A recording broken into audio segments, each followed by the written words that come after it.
So Bethesda's E3 wrapped up, and I didn't live stream it. I didn't bother live streaming it. I was honestly not even that hyped for it. I don't know, last second it just hit me, and I'm like, I'm not really that hyped. And I'm still not that hyped for it. I'm gonna get Fallout 76 regardless. Like, I'm not gonna try and be that dude going, I'm not getting it. Boycotting Bethesda. We're all getting the game, okay? Like, if you're a fan of Fallout, you're getting the game. Like don't kid yourself. Okay, so I'm not gonna kid myself and say I'm not getting the game. I'm getting the game. More details came up for the game, and it is online only. But I'm gonna talk about 6 things that for sure we're gonna see in the game. And you know, I'm not gonna judge a book by its cover or judge a game by its E3 gameplay, I should say. I'm gonna play it for myself. I'm gonna form my own opinion on it when I actually get to play it. I hopefully get to play the beta, but I'm gonna form my own opinion. And I would say you guys all try and do the same thing as well. Trust me, it would be a lot better on yourself. But here's 6 things that we will see in Fallout 76. The other characters, they aren't NPCs. They're real people. So there's gonna be no NPCs in the game. And by that I mean like no actual quest givers, no NPCs that you can talk to, no Preston Garveys. Some may say that's a great thing, but there's not gonna be like a random raider running on the road. There's not gonna be random gunners shooting at you, or you know, random just enemies shooting at you. Every person you encounter is gonna be a real life player. Now there's obviously gonna be enemy NPCs, as in like mutated creatures, but no actual quest givers. You do have the Overseer that is going to be a voiced person, but I'm guessing it's going to be through a holotape or something, or through a computer or a terminal, because there's no NPC in the game, right? So you will be given quests like that through notes, holotapes, terminals. That's not really a bad thing. You know, a lot of people might think that because you're getting these quests through terminals and stuff, it's going to be Radiant quests. Like, it's going to be quests where you have to go here, grab something, bring it back. Go across the whole map, grab something, bring it back. I'm pretty sure there's going to be a lot of dungeon boss fights here. I hope not too many dungeon quests, but I'm pretty sure there's going to be a lot of unique boss fights. There's going to be a lot of building quests. Probably some Radiant quests here and there. Obviously, it's a Bethesda game. You know, there's going to be Radiant quests. But it's not totally a bad thing. Now, you know, I personally wish there was NPCs I could kill and talk to and, you know, do my selling everything series and stuff like that. Because I'm not sure I'm not sure I'll be able to do Auto Butcher and selling everything and all these other series I do on my channel with Fallout 76, but hopefully they prove me wrong and I can. Todd did confirm it himself that there is no NPCs in the game and everyone is controlled through an actual player. People are already finding a lot of quests through holotapes or this found world or magazines, but we still have robots. So we use robots a lot for delivery of what the quest story is and things like that we would traditionally have an NPC do. And I guess we gotta take that how it is. We'll see how good it's implemented in Fallout 76, or it's a total flop and it's gonna be just grindy shit-ass quests, but we have until November to find out. Now, the Mothman is something I mentioned right away when I saw the teaser trailer for it.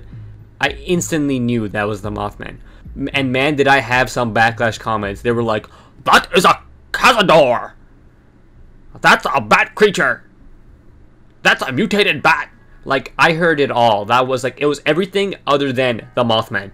And then even when the trailer was finished and E3 was over, people came back and they commented, well, you were still wrong. It's a Scorchbeast. Bruh. Can someone hit me with a bruh, please? Okay? That shit was the Mothman. Okay? Now, you know, I'm not saying it wasn't a Scorchbeast. Yes, in the E3 gameplay, that was a Scorchbeast. It was clearly called that. I could see in the name.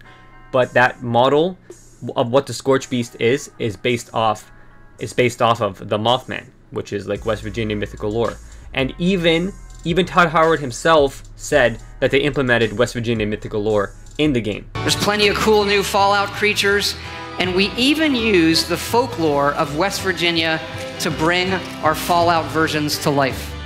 And he even confirmed that the Mothman is in the game and a unique boss. All the old enemies from Fallout are in there, and then we added a bunch of new enemies that we outlined in the showcase last night. All the mythology from West Virginia is so rich, and they'll offer a ton of unique gameplay experiences and in combat encounters. They're really, some of them are super cool. Mothman in particular is really cool. The Mothman is really great.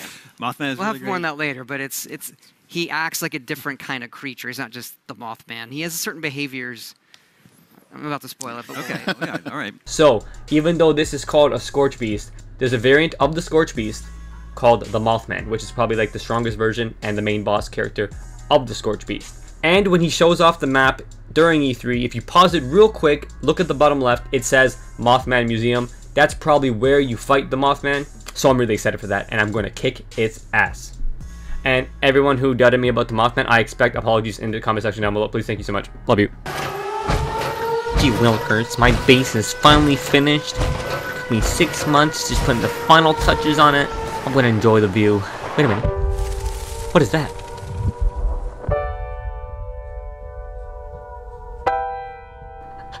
Oh god.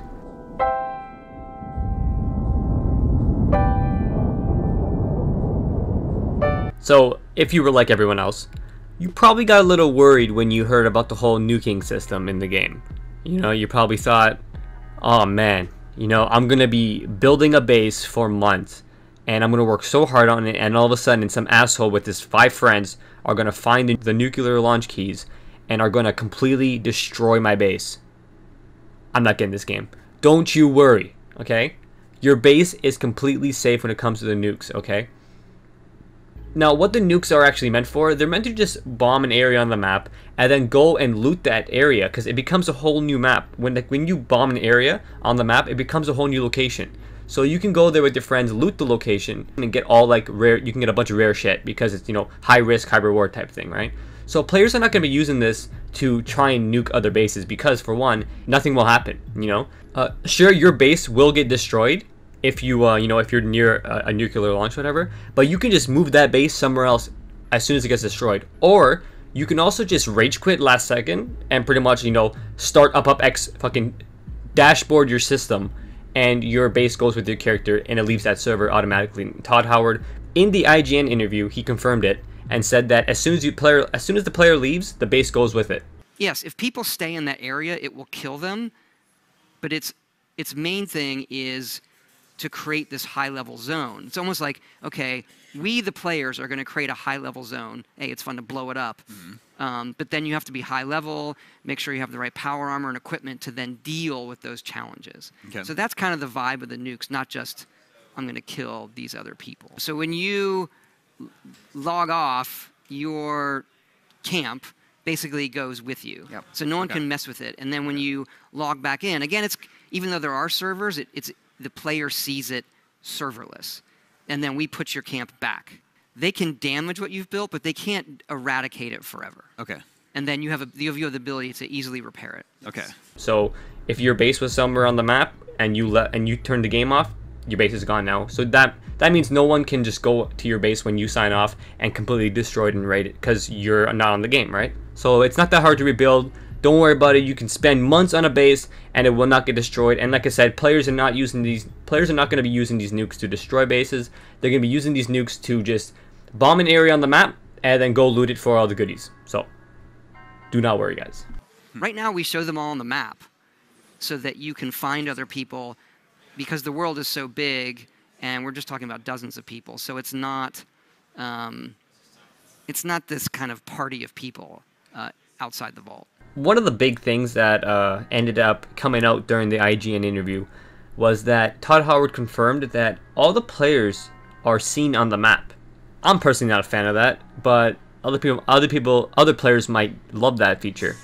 I think that, you know, if I want to go on, you know, if I want to roam the map, you know, obviously I know I'm playing online, but if I want to just roam the map, I don't want to know where other players are. I want to be able to just stumble upon someone if I do. But now we can pretty much see who's in the game. Let's say it holds 12 players, okay? I can now see all 11 players on my map and be like, oh, look, there's a guy right on my corner. I'm gonna go shoot him, you know? Or look, that guy's looting super duper mart. I'm gonna go kill him. You know what I mean? Like that just becomes like, you know when a Twitch streamer is streaming and they're playing like a game that is heavily online, and then they get stream sniped by someone who, you know, just finds their location and then constantly kills them. That's exactly what that is always now. That's always going to be stream sniping. You're always going to be playing by yourself, not even streaming now. You're just playing the game normally and casually, and some dude is going to be able to just pinpoint your location, go there, and just shoot you all in your face. And, you know, you can never loot an area properly without worrying that someone's going to run up on you, you know what I mean? And with only 12 people in that map, for example, there's not a lot of options to pick from. You know, like you're eventually gonna be the dude that's chosen to get killed. You know what I mean? So I really hope they do remove that feature or make it an option. But yeah, I'm not a fan of that. Not a fan of that. That's just my opinion on it. It has something that we love, that we're 100% committed to doing. Just we're not going to have the ability to do it at launch. So right now we're at this point where we're designing a service that will come online later, where you can have your own private world and also have the ability to mod it yourself, use other people's mods. That's very complicated when you get online, but it's something we're definitely committed to. We love what our fans have done modding our games. So no mods at launch. No one's really surprised at this. Fallout 4 didn't have mods on launch either. They came later on, if I remember correctly. But Todd said it himself. They do plan on adding mods into Fallout 76 with your own private server. Now what that means is that if it's a private server, you can play it by yourself. You can be alone. So if these mods start coming out with your private server, that means you can pretty much turn this game into a single player game by just playing on your private server only. Now sure, it might lock achievements maybe, but who cares? You can play your own single player if you want to. Especially if you already got the platinum trophy, for example, in Fallout 76, then you can just play on your private server for the rest of your duration. So you're good, you're set. And he didn't say anything about Creation Club only, so don't jump the gun on that. He pretty much said he loves what the fans and community do when it comes to Fallout mods. So there's no way they're doing Creation Club only. It's probably gonna be like Creation Club implemented as well, but you can probably also access the Nexus mod website and get the mods from there too. So no mods at launch, and when he says down the road, most likely he means like probably sometime next year, like summer of next year most likely. Number 6 I'm adding in as a bonus because it's actually something I'm curious about. So Todd Howard mentioned how if you kill a player online, you get rewarded. But then I saw during the E3 gameplay, he killed a player, right? Obviously it was P. Garvey trying to, parody Preston Garvey. So he kills that player and he only gets 10 caps, 10 bottle caps. Is that how low the rewards start for killing a player? Like, does it vary what the rewards are going to be? Because that makes no sense. I understand that maybe he's a low level, so sure, it's a level 10. But still, that's a low level real player. You know what I mean? Like, if I kill a real player, I'm expecting to get I'm not saying an insane amount of like 1,000,000 bottle caps, but I expect to get like a few grand of bottle caps if I'm killing a real player each time, Not 10 caps, 10 like what's 10 caps per player going to help me when building a base? Like how am I going to buy anything? I really hope they talk about this more. I understand that maybe if the player is a higher level, then you'll get a higher reward. But it'd be cool to see rewards like 200 bottle caps plus weapon blueprints. Now you have that like motive to want to kill that player because you're like, oh shit, I might get a new weapon, so I'm gonna go kill him type thing. You know what I mean? Rather than just 10 bottle caps. Because honestly, if I stumble upon someone in Fallout 76, I'm killing them right away. Like there is no, hey, friendly fire, please don't shoot. You're getting blasted. So if you see Fatal Krauser walking around on Fallout 76, I'm telling you right now, you better shoot first. I'm giving you guys a fair warning right now. If you see me on Fallout 76, do not assume I'm friendly. You better blast me in the back of the head, because I'm shooting back first, right away. Okay? That's all I'm saying. But I really hope they mention that some more later on. I am happy that a new Fallout game's coming out. I'm not too excited for it, but I am happy and I'm getting it for sure. I'm probably going to pre-order it and waste some money and get that power armor helmet, but I also might not. I'm not sure. That helmet does look really cool, but then again, you know what? Fucking, I'm dropping like $500 on this bitch. That glow-in-the-dark map sells itself. I'm going up, up.